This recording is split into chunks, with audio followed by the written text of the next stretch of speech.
नाम सपना है। मैं आपको सलाम करता हूँ। मैं हिंदू की घर की हूँ। मेरा आदमी मुसलमान है, मोहम्मद हामिद कुरैशी। मैं ये सवाल पूछता हूँ, जे पुरखों से ये जात भेद का चल रहा है, तो ये हिंदू मुसलमान आप बोलते हो, जो हिंदू मुसलमान अलग अलग नहीं है, एक है। मैं मानती हूँ, मगर ये बात है, जो हिंदू बच्चा होते हैं तो हिंदू का सलामी दिया जाता है, जो मुस्लिम बच्चा होता है उसको मुस्लिम सलामी देता है।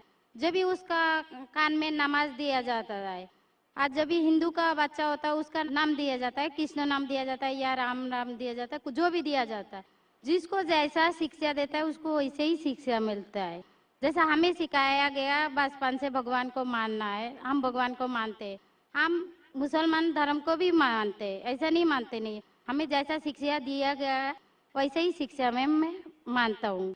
मगर आप बोलते हो जो मुसलमान ही होएगा, हिंदू नहीं हो सकता है, ऐसा कैसे बोल सकते हो? तो पुरखों इतनी बुजुर्ग लोग थे, इतनी जानते हैं, तो आपके साथ तो बहस लड़ नहीं सकते। आप बहुत जानते हो तो मैं कुछ भी नहीं जानती हूँ। हमारे बाप दादा सब मतलब इन्होंने देख के आया, ये हमने भी देखा है। हम हिंदू की हूँ, मगर जो बड़ा बुजुर्ग होता है उसको सम्मान कर सकती हूँ। बहन का सवाल है और मुझसे बहस नहीं करना चाहती है। मैं भी आपसे बहस नहीं करना चाहता हूँ। नहीं कर नहीं सकते, कैसे? हमें उतना शिक्षा नहीं है, उतना बोल नहीं सकते है ना। बहन का सवाल है कि मैं कहता हूँ कि हिंदू मुस्लिम एक है, लेकिन जो हिंदू खानदान में पैदा होता है उसे हिंदू शिक्षा दी जाती, जो मुसलमान खानदान में पैदा होता है मुस्लिम की शिक्षा दी जाती। तो ये कैसा कह सकते हैं कि मुस्लिम सही और हिंदू गलत? ये क्या है? बहन, आप कहते हैं कि आपकी शिक्षा कम है। मैं आपसे पूछना चाहता हूँ, 2 + 2 कितनी होती है? 2 + 2 कितना होता है? 2 + 2 कितना होता है? 2 + 2 कितना होता है? 4 होता है। माशाल्लाह। तो ये मत कहो कि आपको शिक्षा नहीं है। अगर गांव से कोई आती है लड़की और कहती है कि मेरे वालिद ने मुझे सिखाया 2 + 2 5, तो आप क्या कहेंगे उससे? 4 होएगा 5 कैसे 4 और होगा? 5 कैसे होगा? तेरे वालिद को मैथमेटिक्स नहीं आती थी? नहीं, मेरे वालिद ने तो सिखाया। वो नहीं कहेंगी अच्छा ठीक है 2 + 2 4 भी, 2 + 2 5 भी। ये कहना गलत है। दोनों में से तहकीक करने पड़ेगा, कौन सा सही है उसके ऊपर अमल करे। नहीं नहीं, मैं क्या चाहती हूँ, हिंदू भी सही मुस्लिम भी सही, 2 + 2 4 भी सही, 2 + 2 5 भी सही। आप तो माशाल्लाह बहुत विद्वान है, आप जानते 2 + 2 4 है। कितने लोग नहीं जानते 2 + 2 4 है, वो कहते 5 है। तो क्योंकि खुदा ने आपको इल्म दिया, अकल दिए, आपका फर्ज है कि आप उनसे कहे बहन जी 2 + 2 5 नहीं, 2 + 2 4 है। फिर वो कहेंगे अच्छा अच्छा दोनों सही है, तो आप बोलेंगे नहीं दोनों सही नहीं, 2 + 2 4 ही है, 5 गलत है। उसी तरीके से अगर किसी के वालिदैन ने उसे गलत सिखाया क्या बुत परस्ती करना, जब हिंदू मजहबी किताब में कहा गया है कि बुत परस्ती गलत है, तो जिसके पास इल्म है, मैं तालिब इल्म हूं, मैं एक स्टूडेंट हूं इस्लाम एंड कंपैरेटिव रिलीजन का, तो मुझे जब इल्म है मैं जरूर कहूंगा लोग से जो गलत कह रहे हैं कि सही चीज को फॉलो करो। मेरे डिस्कशन भी होते हैं, मैं आपसे नहीं बहस करता हूं, लेकिन जो विद्वान लोग हैं हिंदू मजहब के, क्रिश्चियन मजहब के, ईसाई मजहब से, उसे कहते डायलॉग। मैं स्टूडेंट, वो पीएचडी डॉक्टर, मैं मेडिकल डॉक्टर हूं, धार्मिक डॉक्टर नहीं हूं। मैं उनसे डिस्कशन करता हूं, डायलॉग करता हूं, डिबेट करता हूं। अगर मैं गलत, मुझे गलत साबित करो, मैं बदलने को तैयार हूं। आप मुझे साबित करो कि जो मैं कह रहा हूं गलत है, कि मेरा मजहब गलत है, मैं आपके मजहब को कबूल करने को तैयार हूं। Open challenge.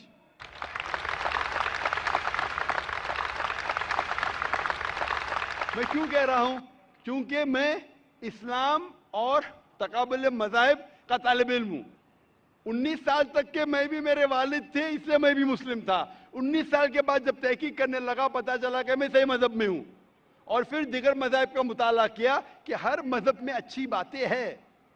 हर मज़ाहिब में बदलने के बाद भी, उस मजहबी किताब में बदलाव आने के बाद, करप्शन आने के बावजूद भी सही चीज लिखा है कि ईश्वर एक है, उसके अलावा किसी की इबादत नहीं करना चाहिए। इसकी मतलब हमारी जो बड़ी बुजुर्ग है, जैसा आप लोग शिक्षा देते हैं हम लोगों को, ऐसा हमारी जो बड़ी बुजुर्ग शिक्षा देता है वो गलत है। काफी चीज सही है, काफी चीज गलत है। मैं आपके बड़े से बड़े गुरु के साथ भी डिबेट किया हूं, डिबेट डायलॉग। एक आपका हिंदुस्तान का बहुत माना हुआ श्री श्री रविशंकर के बारे में सुने आपने? श्री श्री रविशंकर अभी सुने? ये लोग जैसे आपने किताब पढ़ के आप जानते हो, ये लोग भी किताब पढ़ के जानते हैं। अरे ओरिजिनल में किसने देखा है? बिल्कुल सही। वो कहता कि 4 साल से मैं भगवत गीता मुंह जबानी जानता हूं, भगवत गीता का एक भी हवाला नहीं दिया। ऐसा नहीं है, ईश्वर ऐसे नहीं आते कि अपने कितना पुण्य किया कहते हैं इस जन्म का बोल सकते हैं, कितनी जन्म का कैसे बोल सकते हो? बिल्कुल सही। तो मैं कहता हूं कि आपके जो विद्वान बड़े से बड़े हैं, जो पीएचडी, उनसे कहता हूं आओ हम डिस्कस करें हिंदुइज्म में क्या लिखा है। अगर वो इस्लाम को नहीं जानते, इस्लाम को बाजू रखो। मैं साबित करूंगा आपकी किताब से, आपकी किताब के जरिए कि खुदा एक है। मैंने इतने हवाले दिया। मैं पूछता हूं अगर मैं गलत हूं तो कहना चाहिए जाकिर ये गलत है, तुम्हारी मानी गलत है। मैं कहता हूं कि आपकी किताब कहती है यजुर्वेद अध्याय नंबर 32 श्लोका नंबर 3 और श्वेताश्वेतर उपनिषद में अध्याय नंबर 4 श्लोका नंबर 19 में न तस्य प्रतिमा अस्ति, और प्रतिमा की मानिए अक्स। उस खुदा, उस ईश्वर, उस अल्लाह की कोई प्रतिमा नहीं, कोई अक्स नहीं, कोई फोटोग्राफ नहीं, कोई पेंटिंग नहीं, कोई पिक्चर नहीं, कोई बुत नहीं, कोई मूर्ति नहीं। फिर आप मूर्ति पूजा क्यों करते? मूर्ति नहीं पूजा करेगा तो ईश्वर तो रख सकते हैं, जैसे शिक्षा दिया गया है, किताब में लिखा गया है। अगर शिक्षा मूर्ति गलत पूजा दी, नहीं दे करेगा इसकी मतलब जो मूर्ति पूजा ही करो, मूर्ता को देखो गीता में महाभारत में मूर्ति नहीं है, वो पढ़ो, लेकिन आप उसमें भी तो शिक्षा है, वो आप- कान में दो। आप मूर्ति पूजा करते हैं क्या नहीं बहन? मैं करती हूँ, ऐसा गलत नहीं करता करती नहीं, मगर गलत करती हूँ, मगर वो बात नहीं तो बोल रही गलत कि मैं कर गलत रही है। नहीं तो करती हूँ। अगर आपकी सहेली कह रही है 2 + 2 5, तो आप उसको सुधारेंगे कि नहीं? हाँ, सुधारना तो आपका मैं भी काम। चाहूंगा कि मैं आपको हिदायत दूं। मैं कह रहा हूं कि अगर मूर्ति पूजा कुरान में लिखा गलत है उसको बाजू रखो, आप कुरान में नहीं मानती। आपकी धार्मिक किताब में लिखा है मूर्ति पूजा गलत है, मैं हवाला दे रहा हूं। हाँ, तो वो फिर सब आप क्यों वो कर मैं रहे मानता हैं? हूँ, मगर ईश्वर को बुलाना जैसे उनको शिक्षा दिया गया जो इस बहन, धर्म को बहन, ऐसा बुलाया एक- जाए, एक- ईश्वर को ही बुलाया जाता है। एक एक चीज पे डिस्कस करे फिर दूसरी चीज पे जाए। मेरा पहला सवाल है, मूर्ति पूजा जब गलत है तो क्यों करती है? आप बुत परस्ती क्यों करती है? अभी उन पुरखों ने वो ऐसा करके आया, अगर आज की तो पुरखों बात ने- नहीं, हमने मना कर दिया चलो हमने नहीं कर रहा हूँ, मगर ये पुरखों जब भी जमाना से करके आ रहा है, ये लोग तो नहीं बोलेगा जैसे हम नहीं करेंगे, हम नहीं करेंगे, वो तो नहीं कर सकते है ना। अगर रुमाने से देहात में सिखाया जा रहा है 2 + 2 5 है तो आप उसको मानेंगी? मेरे पुरखे कहते थे दुनिया चपटी है, मैं मानूंगा? मेरे पुरखे कहते थे दुनिया चपटी है। मैं पूछता हूँ दुनिया क्या है आज? दुनिया चपटी है क्या? दुनिया गोल है? गोले गोल है। माशाल्लाह, आप तो विद्वान हैं, आप तो जानती है। तो अगर मेरे बाप दादा कहते थे दुनिया चपटी है तो क्या करूं मैं? उनकी बात को मानूं क्या छोड़ दूं? तो उस टाइम क्या जमाना चलता नहीं था? बिल्कुल सही, आज का जमाना है। आप इस उस टाइम बल्कि अच्छा जमाना था, अभी का जो जमाना है ना अभी उस टाइम जमाना बल्कि भी अच्छा था, बदल नीक रहा है। था। पहले अभी ऐसे- नीक नहीं है। पहले ऐसे प्रचार नहीं होते थे जहाँ करोड़ों लोग एक साथ में देख सकते थे। आज के प्रचार में यहाँ लाखों लोग जमा है, लाखों लोग के साथ साथ टेलीविजन पे करोड़ों लोग देखते हैं। तो आपको कोई बहाना नहीं मिलेगा। करोड़ों लोग के सामने आपको कहा गया है कि मूर्ति पूजा गलत है, फिर भी आप करेंगी तो आपको कोई बहाना नहीं रहेगा। मूर्ति बाकी पूजा गलत है, मगर मैं एक धर्म के बारे में बोला जो उनमें जो लिखाया गया, आपकी कुरान शरीफ में जैसे लिखाया गया, हमारे गीता महाभारत में लिखाया गया, मगर क्या वो लिखा है? पढ़ना तो गुनाह नहीं है ना। मैंने कब बोला कि गीता, मैं भी गीता पढ़ता हूँ? मैंने कब कहा कि गीता पढ़ना गलत है? मैं भी गीता पढ़ता हूँ, मैं बाइबल भी पढ़ता हूँ, मैं यहूदी किताब भी पढ़ता हूँ, वेद भी पढ़ता हूँ। आपने कितना पढ़ा मुझे पता नहीं। मैं पढ़ा नहीं हूँ, मैं अनपढ़ हाँ, गवार हूँ। मैं लेकिन पढ़ा हूँ। हाँ, आप इसीलिए मैं पहले ही बोला आपके साथ बहस नहीं लड़ सकती, आपकी बराबरी करना भी मेरा काम नहीं है। हाँ, तो मैं आपसे बहस नहीं कर रहा हूँ, मैं सिर्फ इल्तिजा कर रहा हूँ। मगर मैं बहस यही नहीं बोल कर रहा हूँ रहा ना, हूँ। हमारी पुरखों ये जो करके आया तो ये क्या गलत है? इसीलिए मेरे पुरखों कहते थे कि जमीन चपटी है, दुनिया चपटी है, तो मानूं मैं उस पुरखों की बात? मैं पुरखों की इज्जत करूंगा। मेरे बड़े थे, मेरे बाप दादा थे, इज्जत करना जरूरी नहीं कि उनकी बात को मानना। अगर मेरे पुरखे कहते थे 2 + 2 5, तो क्या मानूं? मैं नहीं। कहूंगा, मैं अदब से पेश आऊंगा, मैं उनको गाली नहीं दूंगा, मैं उनकी इज्जत नहीं निकालूंगा, हाँ, बराबर। प्यार से आऊंगा, लेकिन कहूंगा कि आप गलत है। अगर नहीं भी कहूंगा तो कम से कम मेरी जिंदगी में उसके ऊपर अमल नहीं करूंगा। तो मैं पूछना चाहता हूं कि जब आपकी धार्मिक किताब कहती है, आपकी शोहर की किताब, आप शोहर से शादी किए ना? लव मैरिज था? हाँ, हाँ,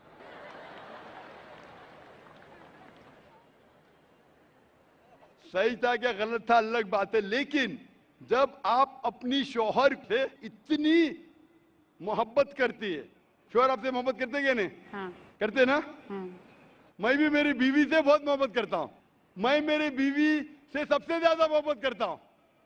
मैं मेरी बेटियों से भी मोहब्बत करता हूं, जिक्र और रुजदा से। मैं आपसे पूछना चाहता हूं कि आपके शौहर आपसे मोहब्बत करते, वो नहीं चाहते कि आप जन्नत में जाए? नहीं।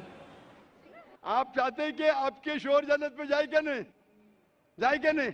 हाँ तो मैं पूछता हूं कि अगर एक गाड़ी है, हाँ एक गाड़ी जब चलती है, एक पहिया है साइकिल का, दूसरा पहिया ट्रैक्टर का, गाड़ी चलेंगी क्या? नहीं नहीं चलेंगी ना? नहीं।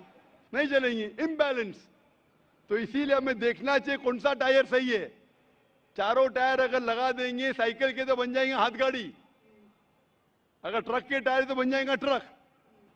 तो हमें ये देखना, तहकीक करना चाहिए। मैं ये नहीं कहता हूं कि आंख बंद करके आप अपनी शौहर की बात को मानो। पढ़ा लिखा होना जरूरी नहीं है, लेकिन जहीन होना जरूरी है। हमारे आखिरी पैगंबर मोहम्मद सल्लल्लाहु अलैहि वसल्लम, वो भी अनपढ़ थे लेकिन सबसे जहीन थे।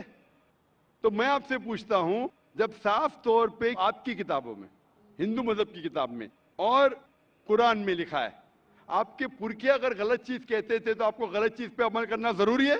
नहीं। तो आप क्यों नहीं बुत परस्ती छोड़ते? आप कहते आप शोर से मोहब्बत करते, करते क्या नहीं? क्वेश्चन मार्क है, क्वेश्चन मार्क है। ये ऊपरी मोहब्बत है। सही मोहब्बत होगी तो मैं चाहूंगा कि इस दुनिया में भी और आखिरत में भी मेरी बीवी मेरे साथ हो। आप नहीं चाहेंगे आपके शोर आपके साथ हो क्या नहीं?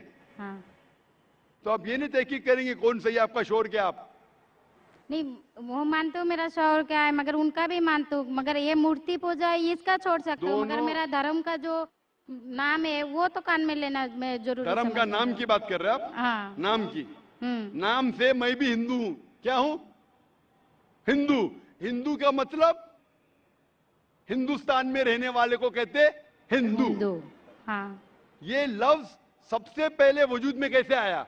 जब अरब लोग हिंदुस्तान में आए तो उनने ये लफ्ज हिंदू दिया। हिमालय के हिंद से और सिंधु के दू से कुछ लोग कहते। इसीलिए आज जब मैं जाता हूं गल्फ कंट्री में, सऊदी अरब में, कहते हिंदी है, जाकिर हिंदी है। तो लफ्जी मानी से मैं हिंदू हूं। It's a geographical definition. जो हिंदुस्तान में रहता है उसे कहते हैं हिंदू। ये मजहबी डेफिनेशन ने ज्योग्राफिकल डेफिनेशन। मैं हिंदुस्तानी हूं, लफ्ज के डेफिनेशन से मैं हूं हिंदू। लेकिन अगर आप कहेंगे धार्मिक हिंदू जो बुत परस्ती करता है तो मैं वो हिंदू नहीं हूं। आपने कहा कि आप भी बुत परस्ती नहीं करेंगे तो वैसे आप भी हिंदू नहीं है। लेकिन आप लफ्ज को पकड़ना चाहते हैं, हिंदुस्तान में रहते हैं तो आप हिंदू रह सकते। मैं भी हिंदू, मैं मुसलमान हिंदू हूं। ज्योग्राफिकल डेफिनेशन आप समझ रहे? आप बहुत जहीन है माशाल्लाह। बहुत से लोग प्रोफेसर होते और समझते नहीं। आप कहते हैं कि आप अनपढ़ नहीं और समझ रहे, माशाल्लाह। तो ऐसे इल्म का क्या फायदा जो आपको खुदा की तरफ नहीं लेके जाए? कल मेरी तकरीर थी तालीम दोनों जहां के लिए। तो मैं आपसे पूछना चाहता हूं, आप अपने आप को हिंदू कहती है क्योंकि आप हिंदुस्तान में हैं, तो मैं भी अपने आप को हिंदू कहता हूं। आप बुत परस्ती को छोड़ दो क्योंकि आपके हिंदू मजहबी किताब में भी लिखा है हराम है, तो आप बुत परस्ती को छोड़ने तैयार है? या तैयार है? माशाल्लाह। मानते हैं कि खुदा एक है? हाँ आप मानते हैं कि मोहम्मद सल्लल्लाहु अलैहि वसल्लम आखिरी पैगंबर है? हाँ माशाल्लाह। उसका मतलब मुस्लिम है। हाँ। तो आदमी आप के पास आएगा तो मुसलमान ही है। जी, आदमी मुसलमान होएगा तो औरत जात मुसलमान ही होता है। औरत जात का कोई जात होता है? आदमी है तो मुसलमान है। कभी कभी जरूरी नहीं, उल्टा भी होता है। जो औरत है वो आदमी बन जाता है। क्योंकि एक, मैं कहूंगा सही है क्या बताने, दिल लगाया गधी से तो परी क्या चीज है। तो प्यार अंधा भी होता है। मेरी उर्दू इतनी महान नहीं है तो शेख फैजुर रहमान मुझ पे हंसेंगे, उन्होंने कौन सा शेर कह दिया ऐसा। सब शेर पब्लिक के लिए नहीं होते। तो मैं कहना चाहता हूं कि आपने शादी तो की, मोहब्बत तो की, लेकिन अमल में आप अगर बुत परस्ती को छोड़ने तैयार है, एक खुदा को मानने तैयार है और मानने को तैयार है कि मोहम्मद सल्लल्लाहु अलैहि वसल्लम आखिरी पैगंबर है, तो आप अपने आप को मुस्लिम कह सकती है। हाँ, मैं मुस्लिम तो हूँ। माशाअल्लाह। तो आप मानते हैं कि खुदा एक है? हाँ। आप मानते हैं बुत परस्ती गलत है? हाँ, गलत है। आप मानते हैं कि मोहम्मद सल्लल्लाहु अलैहि वसल्लम आखिरी पैगंबर है? हाँ। आपको कोई भी जबरदस्ती कर रहा है इस्लाम कबूल करने के लिए? नहीं नहीं, मेरे को कभी कोई किया ही नहीं। माशाल्लाह। कितने साल पहले आपकी शादी हुई? मेरे को अभी 8-9 साल हो गया। 9 साल हो गए। आपके शोहर ने जबरदस्ती नहीं किया, सही किया है गलत किया बाद में डिस्कस करेंगे, लेकिन आज आप अपने दिल से कबूल करना चाहती है इस्लाम? हाँ। आप पे कोई भी दबाव नहीं? नहीं। आप दिल से करना चाहती है? इंशाल्लाह मैं अरबी में कहूंगा, आप उसे दोहराइए। अशहदु अशहदु अल्लाह अल्लाह इलाहा इलाहा इल्लल्लाह इल्लल्लाह व अशहदु व अशहदु अन्ना अन्ना मुहम्मदन मुहम्मदन अब्दुहु अब्दुहु व रसूलुहु। व रसूलुहु। मैं शहादत देती हूँ मैं इजाजत देती हूँ कि कि अल्लाह अल्लाह के अलावा अलावा कोई कोई माबूद नहीं माबूद नहीं है और और मोहम्मद मोहम्मद सल्लल्लाहु सल्लल्लाहु अलैहि वसल्लम अलैहि वसल्लम उसके उसके पैगंबर पैगंबर और बंदे हैं। बंदे हैं। माशाअल्लाह। माशाअल्लाह। आप 9 साल के बाद अब मुसलमान हो चुकी है। मैं दरख्वास्त करता हूं कि आप इस्लाम का इल्म हासिल करो, कुरान मजीद तर्जुमे के साथ पढ़िए और उसके ऊपर अमल कीजिए। आपकी ये शहादत ने मेरी कल की तकरीर को मुकम्मल किया है। मैं कह रहा था तालीम दोनों जहां के लिए, वो तालीम आप पीएचडी करो, टीचर बनो, प्रोफेसर बनो, लेकिन आपके रब के करीब नहीं लेके आएंगे, आपके खालिक के करीब नहीं लेके आएगा वो तालीम, तो फायदा क्या है? तो आप उस प्रोफेसर से बेहतर है जो उसका तालीम उसको रब की तरफ नहीं लेके आ रहा है। मैं आपको शाबाशी देता हूं और अल्लाह से